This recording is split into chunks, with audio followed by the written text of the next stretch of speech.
Рахмат. Тауылды Қапырович, біз де құттықтайыз. Жаңы қызмет орын құт болсын, ішіңізде игілік болсын. Анан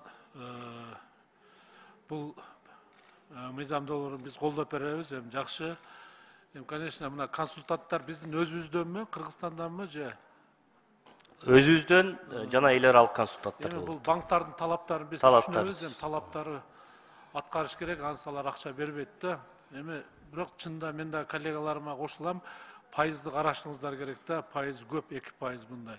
Аз 1%, 1,5% менен бере тургандагы банктар көп мындай чоң проектлергечи, эгер жакшылап иштетсеңиздер. Анан экинчи мен дагы бир мынал көйгөйлүү маселени көтөрүп коеюн.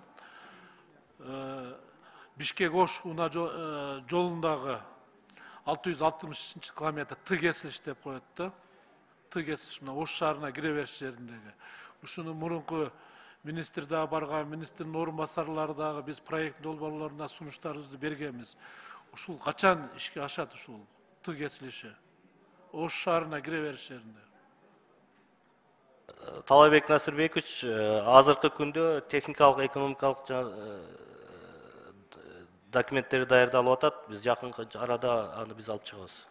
Мамлекеттик бюджеттин жана айтып кеттик, каражаты менен курабыз деген ниеттебиз. Анан мен айтам да, бул урматтуу президентибизге дагы сиздер жеткизгенде туура жеткизсеңиздер, туура сунуштарды. Ар бир область, шаарларда ошого чоң бир маселе чечилсе, эл дагы ыраазы болот да. Мына Ош шаарына киргенге мүмкүнчүлүк болбой калды, азыр саарыгече техника көбөйдү. Ушуну Алмаз Акунжанович, Садыр Нуркожоевичка да мен дагы проекттин долбоорунда көрсөткөн элем, мэр болуп жүргөндө. Сиз дагы айтып туруп бир көзөмөлгө алып берсеңиздер жакшы болот да. Ушуну эртелетип берсеңиз жакшы болот. Бул өтө чоң көйгөй.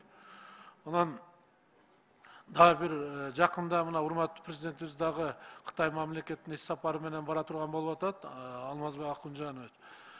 Мына биринчи этабы Бишкек шаарынын жолдоруна Кытай грант акчасы менен бүтүп атпайбы? Экинчи этап мына Ош шаарына эле да. Ушул дагы экономика министрлигинин, Кытай мамлекетинин коммерциялык министрлигинде ушул ортодо каралып турат да. Ушуну да президентке бир жеткизип, ушу иш сапарында болгондо бир сиздер 10 секунд кош бергиле. Аппарат. Ушу маселени дагы айтып туруп, ушу Ош шаарынын ички жолдоруна бир жакшы көңүл буруп берсеңиздер демекчи. Рахмат.